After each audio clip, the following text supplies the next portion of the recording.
নমস্কার, শুভ সন্ধ্যা। বসুধার কথায় আপনাদের স্বাগত। আজকে এসেছি কথামৃতের সপ্তম পরিচ্ছেদ থেকে, যেখানে ঠাকুর আমাদেরকে বলছেন যে গৃহস্থেদের জীবনে কি কঠিন সমস্যা থাকে এবং সেই সমস্যার কিভাবে সমাধান করা যায়। শ্রীরামকৃষ্ণ শ্যামপুকুর বিদ্যাসাগর স্কুলের দ্বারে গাড়ি করিয়া আসিয়া উপস্থিত হইলেন। বেলা ৩টা হইবে। গাড়িতে মাস্টারকে তুলিয়া লইলেন। রাখাল ও আরো দু একটি ভক্ত গাড়িতে আছেন। আজ বুধবার ১৫ই নভেম্বর ১৮৮২ খ্রিস্টাব্দ, কার্তিক শুক্লা পঞ্চমী। গাড়ি ক্রমে চিতপুর রাস্তা দিয়া গড়ের মাঠের দিকে যাইতেছে। শ্রীরামকৃষ্ণ আনন্দময় মাতালের ন্যায় গাড়ির একবার এধার একবার ওধার মুখ বাড়াইয়া বালকের ন্যায় দেখিতেছেন, আর সব পথিকদের উদ্দেশ্যে ভক্তদের জন্য কথা কইতেছেন। মাস্টারকে বলিতেছেন, দেখো দেখো, সব লোক দেখিতেছি নিম্ন দৃষ্টি, পেটের জন্য সব যাচ্ছে, ঈশ্বরের দিকে দৃষ্টি নাই। শ্রীরামকৃষ্ণ আজ গড়ের মাঠে উইলসনের সার্কাস দেখিতে যাইতেছেন। মাঠে পৌঁছিয়া টিকিট কেনা হইল, ৮ আনার অর্থাৎ শেষ শ্রেণীর টিকিট। ভক্তেরা ঠাকুরকে লইয়া উচ্চ স্থানে উঠিয়া এক বেঞ্চির উপর বসিলেন। ঠাকুর আনন্দে বলিতেছেন, বাহ বাহ, এখান থেকে বেশ দেখা যায়। রঙ্গস্থলে নানারূপ খেলা অনেকক্ষণ ধরিয়া দেখা হইল।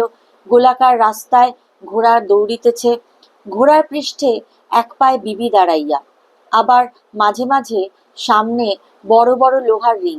রিংয়ের কাছে আসিয়া ঘোড়া যখন রিংয়ের নিচে দৌড়িতেছে, বিবি ঘোড়ার পৃষ্ঠ হইতে লম্ফ দিয়া রিংয়ের মধ্য দিয়া পুনরায় ঘোড়ার পৃষ্ঠে আবার এক পায়ে দাঁড়াইয়া, ঘোড়া পুনঃ পুনঃ বনবন করিয়া ওই গোলাকার পথে দৌড়াইতে লাগিল। বিবিও আবার ঐরূপ পৃষ্ঠে দাঁড়াইয়া। সার্কাস সমাপ্ত হইল। ঠাকুর ভক্ত সঙ্গে নামিয়া আসিয়া ময়দানে দাঁড়াইয়া গাড়ির কাছে আসিলেন। শীত পড়িয়াছে, গায়ে সবুজ বনাত দিয়া মাঠে দাঁড়াইয়া কথা কহিতেছেন। কাছে ভক্তেরা দাঁড়াইয়া আছেন। একজন ভক্তের হাতে বটুয়াটি রহিয়াছে, তাহাতে মশলা, বিশেষত কাবাব চিনি আছে। শ্রীরামকৃষ্ণ মাস্টারকে বলিতেছেন, দেখলে বিবি কেমন এক পায়ে ঘোড়ার উপর দাঁড়িয়ে আছে, আর ঘোড়া বনবন করে দৌড়চ্ছে। কত কঠিন, অনেক দিন ধরে অভ্যাস করেছে, তবে তো হয়েছে। একটু অসাবধান হলেই হাত পা ভেঙে যাবে, আবার মৃত্যুও হতে পারে। সংসার করা ওইরূপ কঠিন। অনেক সাধন ভজন করলে ঈশ্বরের কৃপায় কেউ কেউ পেরেছে, অধিকাংশ লোক পারে না। সংসার করতে গিয়ে আরো বদ্ধ হয়ে যায়, আরো ডুবে যায়, মৃত্যু যন্ত্রণা হয়। কেউ কেউ, যেমন জনকাদি, অনেক তপস্যার বলে সংসার করেছিলেন। তাই সাধন ভজন খুব দরকার, তা না হলে সংসারে ঠিক থাকা যায় না। শ্রীরামকৃষ্ণ গাড়িতে উঠিলেন। গাড়ি বাগবাজারে বসুপাড়ায় বলরামের বাটির দ্বারে উপস্থিত হইল। ঠাকুর ভক্ত সঙ্গে দোতলার বৈঠকখানায় গিয়া বসিলেন। সন্ধ্যার বাতি জ্বালা হইল। ঠাকুর সার্কাসে গল্প করিতেছেন। অনেকগুলি ভক্ত সমবেত হইয়াছেন। তাহাদের সহিত ঈশ্বরীয় অনেক কথা হইতেছে।